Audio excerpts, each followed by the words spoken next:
Hey, can't believe I'm actually doing another one right away. But I was just going through some of the notes that I had taken from the community's comments and video requests. So, again, there's such great sources for bringing forward things that might be of interest to the larger community. So, thanks again for that, and always continue to feel free to do that and keep building the interesting topics that are relevant for a lot of you, hopefully. This one comes from actually a couple people. I've combined the two. This is regarding the fear of public speaking and stay classy. And Mr. Gilly 4 had similar types of interest. Stay Classy was interested in the fear of public speaking, and Mr. Gilly 4 was interested in the concept of kind of wanting to maneuver away from anytime there was a requirement to have an audience for presentations and kind of the avoidance of that. So I have definitely a lot of examples on this. So I'll do my best at trying to give you some insight from my experience, as well as what helped me slowly maneuver through this challenge. So I had always been a person that wants to, I like to be a strong key part of a process. However, I don't like being in the spotlight. I don't want to be the face for anything. So this particular initial example comes from university. So I had to take an oration class for a communications minor that I was going for. And we had been studying Socrates and things like that, and Martin Luther King, and we were supposed to put together basically a quick 7-minute argument to deliver on a podium with bright lights and cameras. So it was one of those daunting tasks. It was actually my last class in my degree, and I was having such anxiety and panic attacks leading up to it that I actually straight up dropped out. I ended up having to take an entire extra semester longer in order to graduate university because of it, and it was the best decision I ever made. Now, in hindsight, I wish I could have had the tools in my toolkit back then to be able to power through or see a larger picture, but the overwhelming terror and the feeling that I was the only one that felt that way really overrode everything else. And there was no way I would have actually probably felt more insecure about approaching public speaking if I would have stayed in it. By no means am I telling everybody, hey, drop out of stuff when it's uncomfortable. We're all going to have to do those types of things throughout our lives. So that leads me to the next point, where a couple years later, I was going for a position in a leadership role, and I was really wanting this particular position, as well as I had a young child at home and we did not have a ton of money. So this was really imperative in order to make sure that we could pay for our basic bills and needs. And the competition was very tight. It was a 1-week process. You were put on the spot all the time, and we had to present every day for 8 hours, constantly being put on the spot about different topics. And then you would be selected or not. At that point, that is where I felt the crossroads between the desperate need for that position the importance and the weight that it comes with it, and balancing that against my innate uncomfortableness with presenting in public. And in my head, the first thing that came to me was, it's not just fake it till you make it. I literally would tell myself, I'm great at this. This is good. No problem. And I don't know why it worked, but it did at that particular instance. And maybe it was the combination of things that drove to that. However, I was successful. That was great. So it was a positive that I was able to pull from as I move further through my career. Because a lot of times we might not be necessarily presenting on something that is all our work. We might be putting together things, packages and presentations that include a lot of other subject matter experts that you can't comfortably speak to other than high level. That can make you insecure. So drawing off of that one positive experience, I really use that for the rest of my life. And this has been over the course of, say, 20 years. So that's what I found that was helpful. Then I really started thinking too about what was holding me back. What was the problem? It's all people, rarely, unless you are a natural performer, there's always some sort of hesitancy or nervousness that goes into being vulnerable on a stage and highlighted. That I had to try and figure out how that applied to my own situation. So what I found is that as an INTJ, we're really in our own heads all the time. And I found too that the patterns and the convoluted ways that I would make sense of things was difficult to explain at times.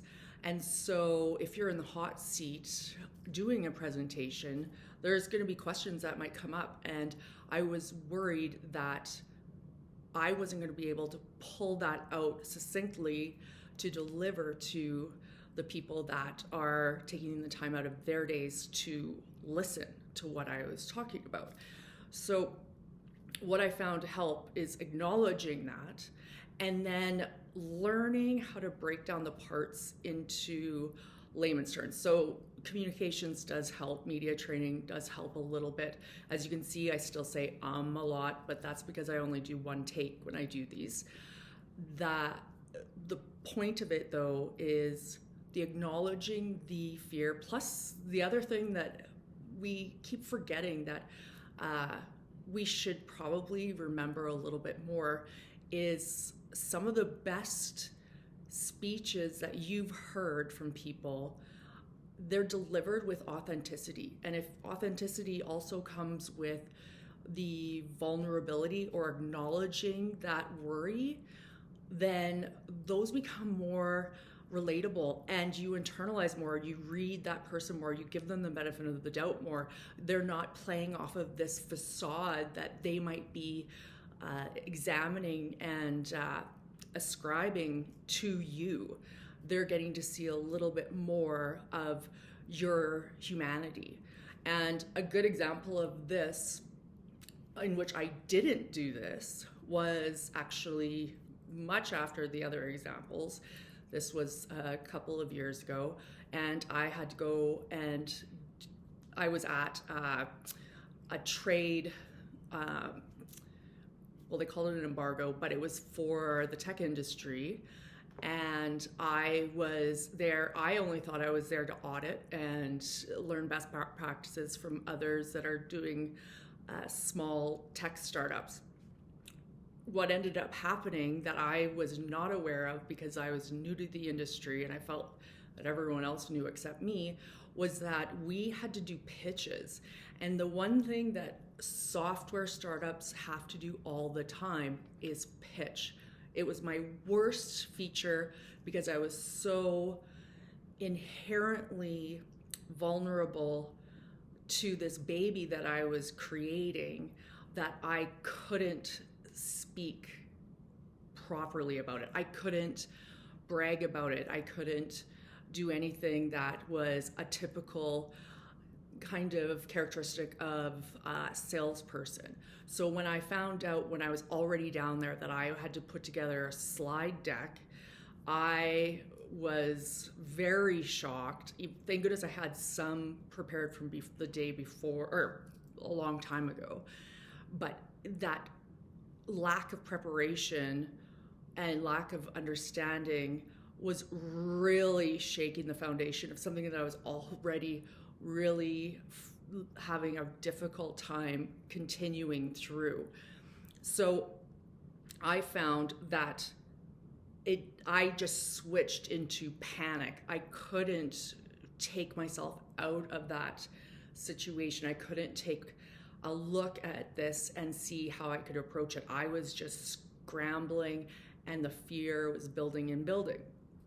And absolutely in my own head. So when I could try and be calm and confident, but as soon as I got up to that podium, immediately my throat went dry. Everything that you are worried about happened.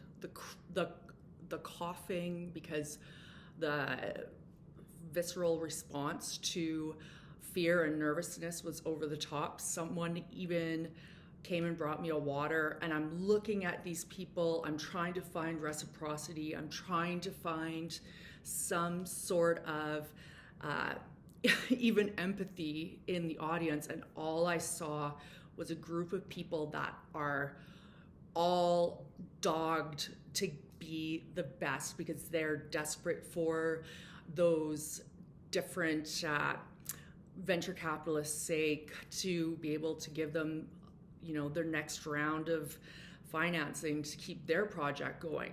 And I just saw that I felt I was way over my head, and I might not have been, but because I didn't have the preparation properly managed, I did not do a good job. I felt ridiculous.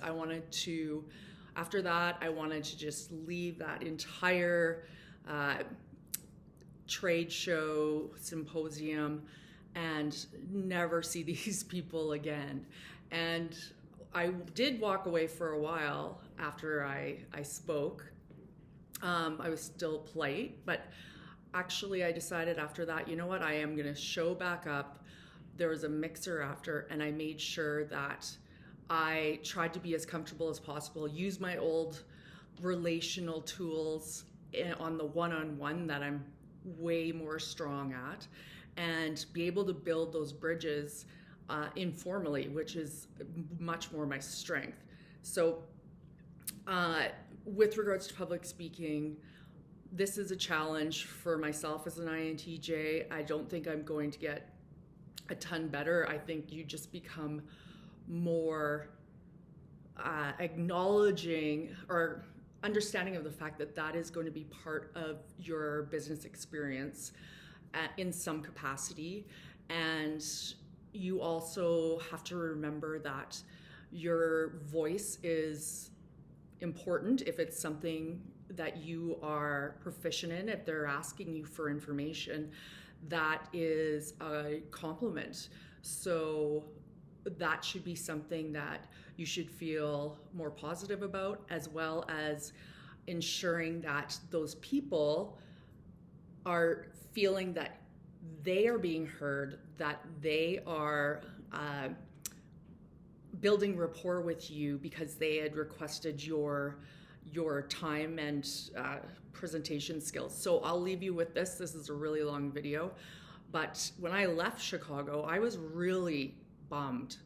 But I had already committed that as soon as I landed back home, I had to go straight to my alma mater university because I was doing a panel on for students regarding being a consultant. So I am speaking to things that are a little bit different, but they're still on the work side of things.